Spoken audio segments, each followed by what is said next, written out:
Hello dear friends, so we are coming with the second lecture on the how to prepare funds flow statement, and it will be my second video for regarding how to prepare fund flow statement.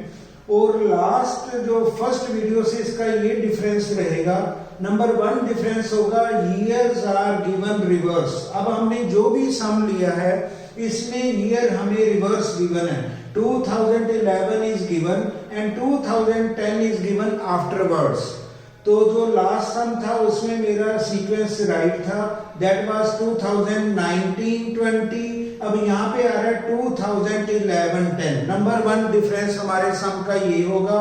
Number 2 important difference होगा, अब हमारा loss भी है। 2010 में हमें assets में given है P&L account, तो एसेट्स में अगर P&L गिवन हो और ओपनिंग बैलेंस हो, it means there is opening loss and closing profit. और 2011 हमारा क्लोजिंग होगा और वो हमारा लायबिलिटीज में गिवन है, तो क्लोजिंग प्रॉफिट गिवन है एंड ओपनिंग बैलेंस हमारा लॉस गिवन है। तो सेकंड हमारा ये डिफरेंस होगा। एंड थर्ड मेन डिफरेंस हमारे सम का ये होगा कि provision for depreciation is not given in the balance sheet. तो ये सम मैंने इसलिए लिया, there are 3 main differences from number 1 video of how to prepare fund flow statement, and that will be my second video on how to prepare fund flow statement. And provision for depreciation is given in the adjustment, it is not given in the balance sheet. तो अगर balance sheet में हमारे provision for depreciation given नहीं है, तब हमें treatment कैसे करना है, how to prepare their account, तब हम बैलेंस शीट में कैसे अकाउंट बनाएंगे, फिक्स्ड एसेट का कैसे अकाउंट बनाएंगे, प्रोविजन फॉर डेप्रिसिएशन का कैसे अकाउंट बनाएंगे, तो ये हमें यहाँ पे सीखना है। So that is the important lecture, important video. और ये सम हमें यूनिवर्सिटी में कई बार हमारे एग्जामिनीज को कई बार फेस करना पड़ता है कि how to prepare fund flow statement regarding this problem. तो यहाँ पे हमारा provision for depreciation outside the balance sheet है, तब हमें क्या चेंजेस करनी पड़ेगी in the preparation of fixed asset account. तो ये हमें माइंड्स में बातें रखनी है। तो इसके लिए मैंने सेकंड वीडियो बनाई है, ये हमारा सीक्वेंस चलेगा, how to prepare fund flow statement. तो जैसे कि हमने पहले भी कहा था, देयर आर 3 स्टेप्स, हमारी 3 स्टेजेस होती हैं। नंबर 1 स्टेज होती है schedule for changes in working capital. Number 1 हम शेड्यूल बनाते हैं चेंजेस इन वर्किंग कैपिटल का।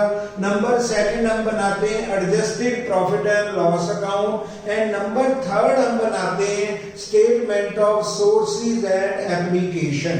तो सबसे पहली हमारी स्टेज होती है जिसको हम कहते हैं schedule for changes in working capital. ये हमें फंड फ्लो स्टेटमेंट में हर सम में हमें ये स्टेटमेंट बनानी पड़ती है। सबसे पहला काम होता है वर्किंग कैपिटल में इंक्रीज और डिक्रीज को चेक करो बाय प्रिपेयरिंग शेड्यूल। अब यहाँ पे हम शेड्यूल बनाएंगे, schedule for changes in working capital. अब सबसे पहली प्रॉब्लम हमारे सम में चेंज जो है वो 2011 पहले गिवन है एंड 2010 हमें बाद में गिवन है। तो ये हमारे स्टूडेंट्स को नोट करना चाहिए, जब भी इस प्रकार सम में हो इसको पहले सीक्वेंस वाइज हमें इसको एडजस्ट करना पड़ेगा, यानी 2010 हमें पहले देखना पड़ेगा और 11 को बाद में हमें कंपेयर करना पड़ेगा। अदरवाइज अगर हम 11 से 10 को सीधा कंपेयर करें तो इसका मतलब हमारा सम रॉन्ग हो जाएगा और working capital calculation will be wrong. हमें कंपेयर करना होगा फ्रॉम 2010 टू 2011, यानी previous year to current year हमें कंपेयर करना है, ये हमें नोट करना है। तो यहाँ पे ईयर हमें रिवर्स गिवन है, लेकिन जब मुझे शेड्यूल बनाना है तो मुझे 2010 को पहले लेना है और 2011 को हम बाद में कंसीडर करेंगे। Then we have to see the, हमें चेक करनी पड़ेगी हमारी वर्किंग कैपिटल की चेंजेस क्या आई। अब जैसा कि हमें पता है वर्किंग कैपिटल में हम करंट एसेट्स और करंट लायबिलिटीज को ही कंसीडर करते हैं। अब यहाँ पे मैंने बनाया schedule for changes in working capital. Particulars हमें गिवन है, 2010 हमें गिवन है। 2010 को हमने पहले नोट किया और 2011 को बाद में नोट किया। उसके बाद आएगा increase in working capital, then होगा डिक्रीज इन वर्किंग कैपिटल। और हमने ये भी कहा था करंट एसेट्स अगर इंक्रीज होती हैं तो इंक्रीज इन वर्किंग कैपिटल, अगर करंट एसेट डिक्रीज होती हैं तो डिक्रीज इन वर्किंग कैपिटल, अगर करंट लायबिलिटी इंक्रीज होती हैं तो डिक्रीज इन वर्किंग कैपिटल, अगर करंट लायबिलिटी डिक्रीज होती हैं तो इंक्रीज इन वर्किंग कैपिटल। हमने ये भी कहा था, हम इसको ये भी कह सकते हैं, there is direct relationship between current assets and working capital and inverse relationship between current liabilities and working capital। अब मैं स्टार्ट कर रहा हूं अपना शेड्यूल। तो यहाँ पे हमें सम में, ये हमारा सम गिवन है, हमें एसेट्स गिवन है, हमें लायबिलिटीज गिवन है, 2 ईयर की इंफॉर्मेशन गिवन है, एडजस्टमेंट हमें गिवन है। और ये एडजस्टमेंट हमें इसमें ये चेंजेस है कि हमें जो provision for depreciation on fixed asset है that is given in adjustment, that is given outside the balance sheet. अगर हमें इनसाइड गिवन होती है तब क्या हम करते हैं, ये हमने कल किया था। आज मैंने ये एडजस्टमेंट ली है आउटसाइड। अगर हमें आउटसाइड द ट्रायल बैलेंस या आउटसाइड द बैलेंस शीट हमें प्रोविजन फॉर डेप्रिसिएशन अगर प्रोवाइडेड है तब हमें अपनी फिक्स्ड एसेट को कैसे बनाना है उसका अकाउंट भी हम बनाएंगे, प्रोविजन फॉर डेप्रिसिएशन अकाउंट भी बनाएंगे। तो यहाँ पे हमारी ये एडजस्टमेंट होगी। तो सबसे पहला काम है मुझे शेड्यूल बनाना है। सबसे पहले हमें करंट एसेट लेनी है और करंट लायबिलिटी लेनी है। सबसे पहले हम ले रहे हैं कैश। सबसे पहले मैंने यहाँ पे किया 2010 एंड 2011 और कैश आएगा नंबर 1 जो कि हमारी करंट एसेट है। कैश 2010 में गिवन है 40,000, तो हमने 40,000 को पहले लिया और 11 को हमने बाद में लिया, ये होगा 50,000। तो 40,000 से 50,000 हुआ, इसका मतलब हमारी होगी 10,000 increase in working capital. Similarly current asset हमें मिलेंगे डेटर, तो डेटर हमारे 15,000 से हो रहे हैं 30,000। तो हमने यहाँ पे 15,000 से कर दिया 30,000, तो इंक्रीज इन वर्किंग कैपिटल होगा 15,000। उसके बाद हम लेते हैं स्टॉक्स। अब स्टॉक हमारे पास 2010 में गिवन है 80,000 और 11 में हो गया 1 लाख, तो यहाँ पे इंक्रीज इन वर्किंग कैपिटल होगा 20,000। अब यहाँ पे गिवन है इन्वेस्टमेंट्स। अब इन्वेस्टमेंट को जनरली हम वैसे लॉन्ग टर्म में लेते हैं, हम इसको फिक्स्ड एसेट मानते हैं, लेकिन यहाँ पे इस सब में हमें इन्वेस्टमेंट्स गिवन है शॉर्ट टर्म और ब्रैकेट में हमें लिखा है शॉर्ट टर्म। शॉर्ट टर्म का मतलब है जब भी शॉर्ट टर्म मेंशन हो इसको हम करंट एसेट मानते हैं। तो हमारा 2010 में इन्वेस्टमेंट शॉर्ट टर्म जिसको करंट एसेट है वो 50,000 है, ये 50,000 है और ये बन गई 1,20,000। तो 70,000 की इंक्रीज इन वर्किंग कैपिटल। जब भी शॉर्ट टर्म इन्वेस्टमेंट होगी उसको हम करंट एसेट मानेंगे। उसके बाद हमारे करंट लायबिलिटी ओनली क्रेडिटर होंगे, तो ये गिवन है 2010 में 1,25,000 और ये हो गए 2011 में 1,80,000। तो क्रेडिटर्स का इंक्रीज होना या करंट लायबिलिटीज का इंक्रीज होना, there will be decrease in working capital, तो ये होगा 55,000। तो टोटल हम करते हैं तो यहाँ पे हमारी net increase in working capital आएगी 60,000।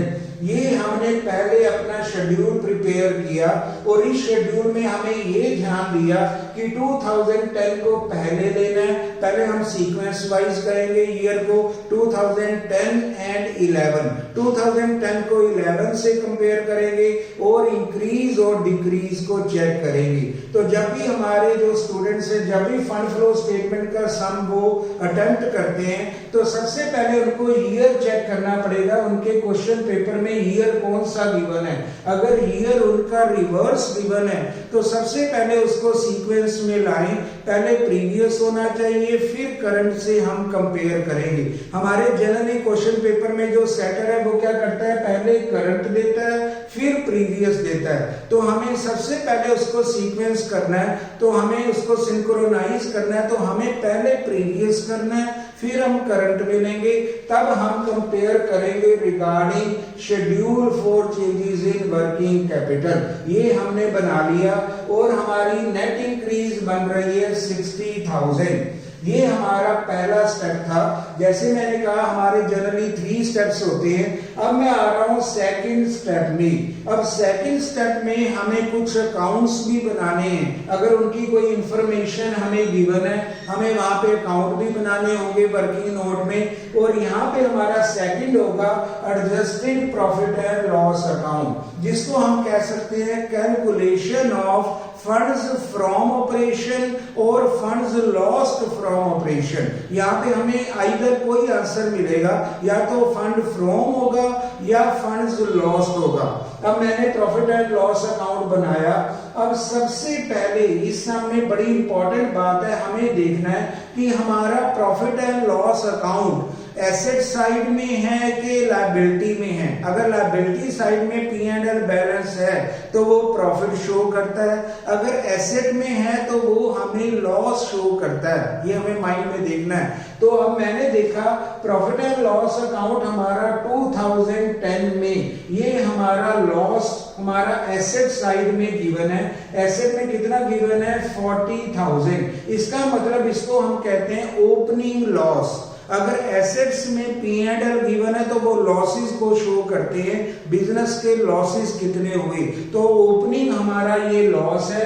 अगर मैं क्लोजिंग बैलेंस को देखूं 2011, ये हमारा लायबिलिटीज में है, तो ये क्लोजिंग प्रॉफिट है। अब इसको हम सबसे पहले एडजस्टेड P&L में पुट करेंगे।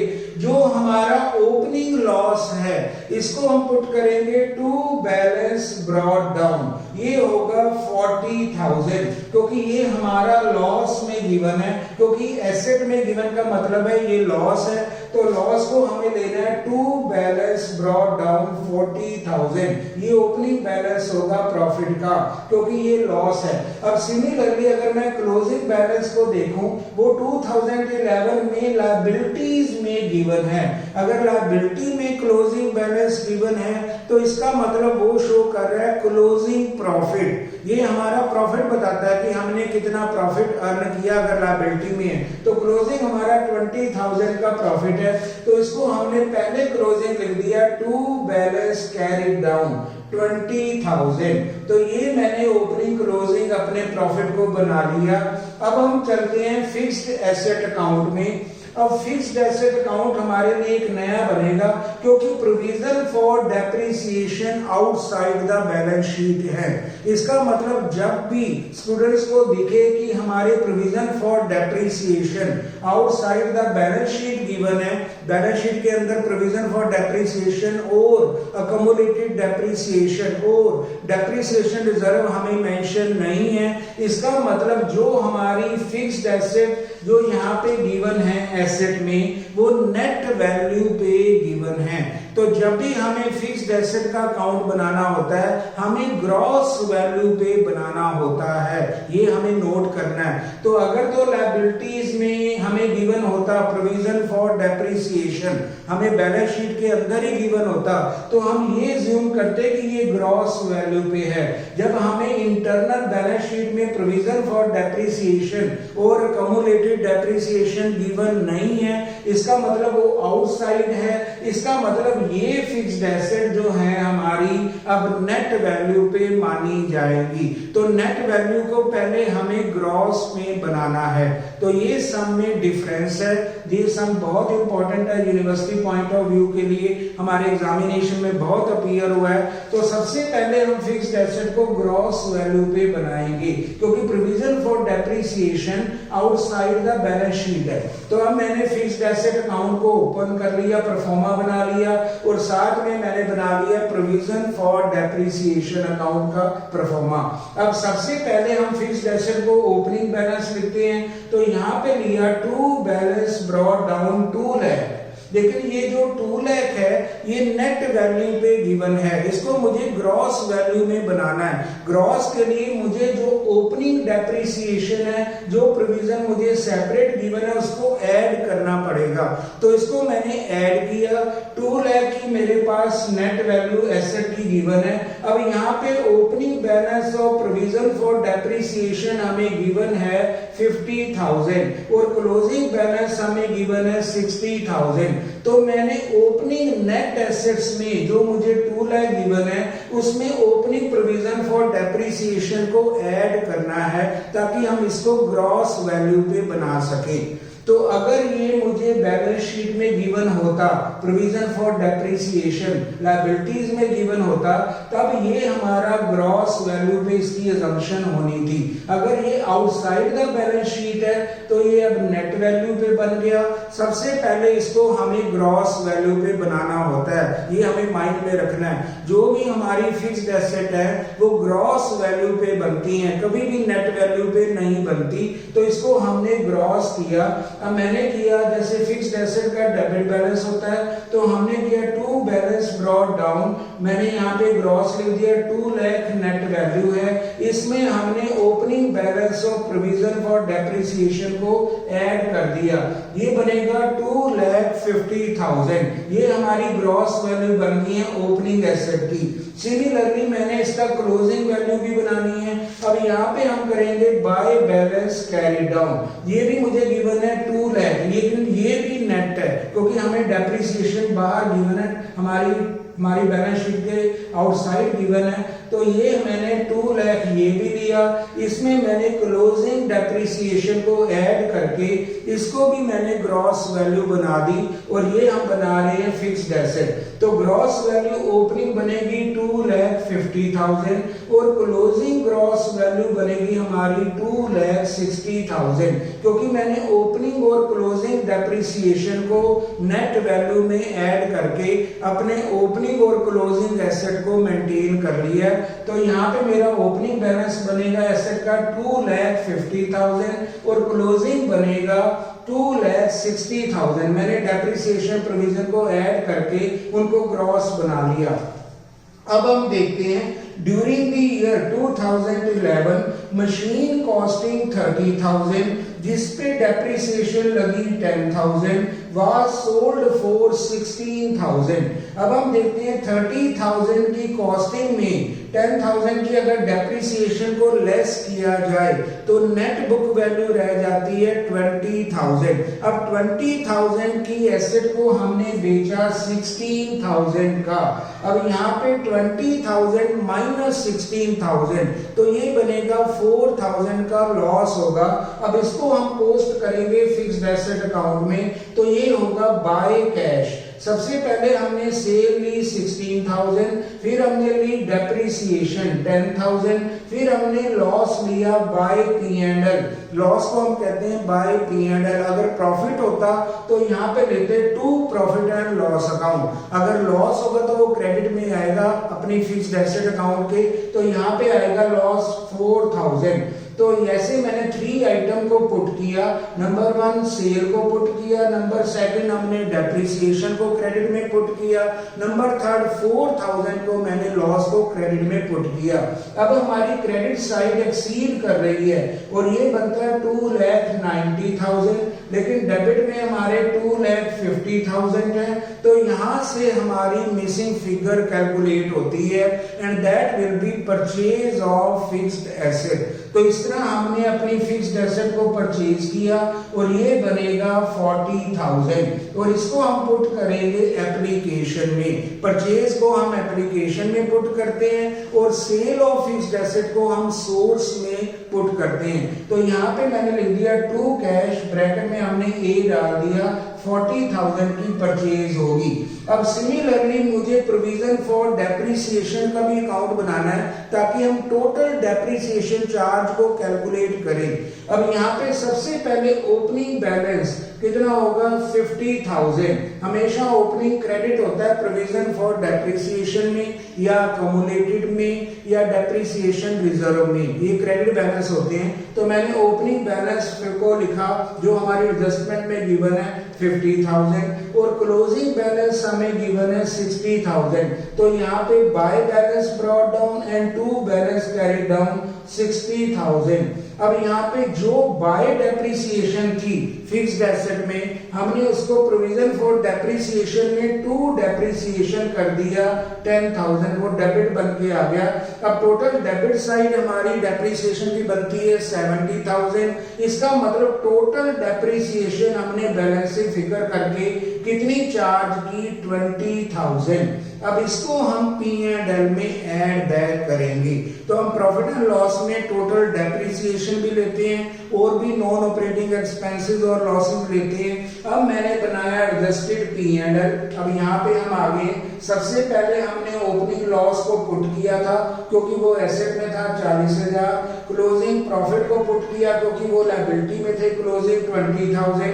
अब यहाँ पे एक तो आएगा लॉस ऑन सेल, ये हम ऐड करेंगे टू लॉस ऑन सेल कितना है 4,000। उसके बाद हमने ऐड किया टोटल डेप्रिसिएशन जो हमें मिला प्रोविजन फॉर डेप्रिसिएशन अकाउंट में, ये बनेगा 20,000। ये भी हमने ऐड किया, ये होगा टू डेप्रिसिएशन चार्ज 20,000 और कुछ भी नहीं है। कई बार हमारी गुडविल अगर एसेट में रिटर्न ऑफ हो रही है वो भी हम ऐड करते हैं। जनरल रिजर्व अगर हमारा लायबिलिटी में बढ़ रहा होता है वो भी हम ऐड करते हैं। तो यहाँ पे और कुछ भी नहीं है हमारे इस सम में, एक डेप्रिसिएशन टोटल है, एक लॉस है, एक हमारा ओपनिंग क्लोजिंग बैलेंस है और यही हमारे पॉइंट है, हमने यही लिया।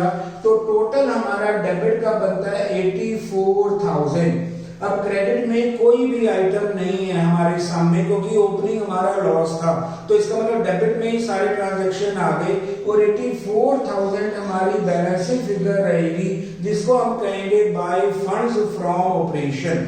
अगर डेबिट साइड एक्सीड करती है तो हम क्रेडिट में लेते हैं बाय फंड फ्रॉम ऑपरेशन। अगर क्रेडिट साइड एक्सीड करती है तो हम डेबिट में लेते हैं funds lost from operation.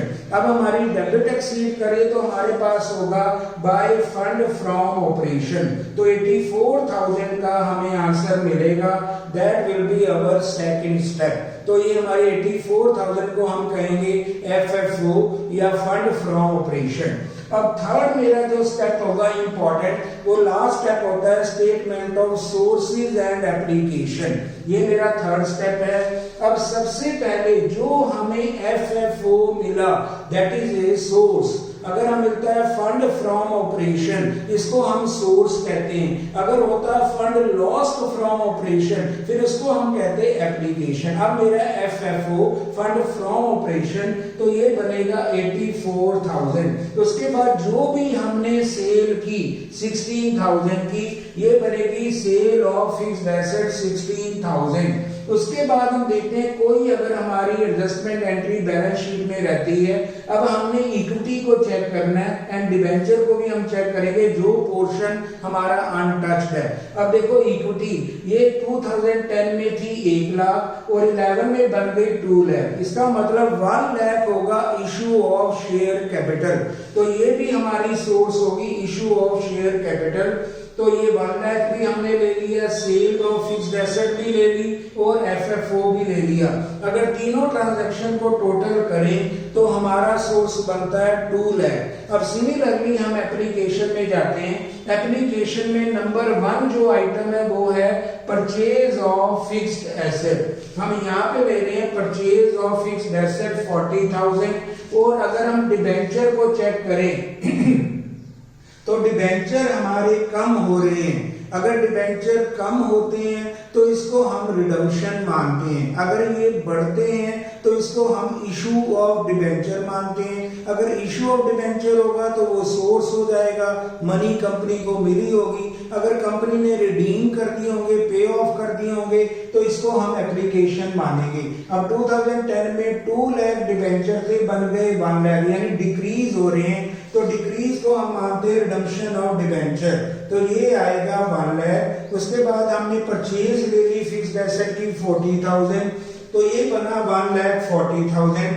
Finally हम जो नेट इंक्रीज का डिफरेंस है वो हम एप्लीकेशन में पुट करते हैं, अगर डिक्रीज होती है उसको हम सोर्स में पुट करते हैं। अब हमारी नेट इंक्रीज कितनी है, ये हमें गिवन है 60,000, इसको हम एप्लीकेशन में पुट करेंगे, दैट विल बी 60,000 और टोटल हमारा दोनों साइड का that will be 2 lakh and 2 lakh, इस तरह से मैच करेगा। तो ये मेरा सेकंड पॉइंट था, सेकंड नंबर था how to prepare fund flow statement. तो सेकंड मैंने बनाया भी कैसे हम अपने फंड फ्लो स्टेटमेंट को बनाएं। तो I have to take various sum for clarity of fund flow statement, कि किस तरह हम एडजस्टमेंट को डील करेंगे, कैसे हम वर्किंग नोट में अकाउंट बनाएंगे। तो इस समय हमने 2 अकाउंट्स बनाए, एक हमने फिक्स्ड एसेट अकाउंट बनाया, एक हमने प्रोविजन फॉर डेप्रिसिएशन अकाउंट बनाया।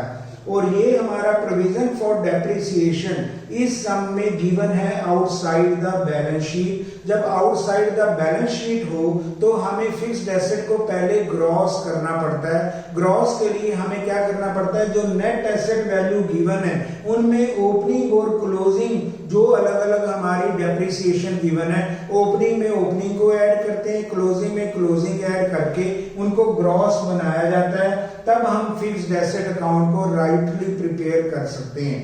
तो अगर ये प्रोविजन फॉर डेप्रिसिएशन मुझे लायबिलिटीज में गिवन होता तो ये ग्रॉस ही माना जाता, उसके लिए फिर हमें ग्रॉस नहीं करना पड़ता। लेकिन जब ये आउटसाइड द बैलेंस शीट है तब हमें इसको ग्रॉस करना पड़ा।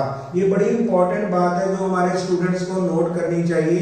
This some is very important and came many times in the examination. तो हमें ये ध्यान देना है कि ग्रॉस पे हमारी फिक्स्ड एसेट अकाउंट बनता है, नेट को पहले ग्रॉस करना पड़ता है।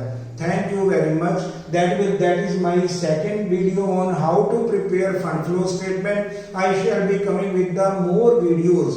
There will be changes in the sum regarding how to deal with technical problems regarding how to prepare fund flow statement. Thank you very much.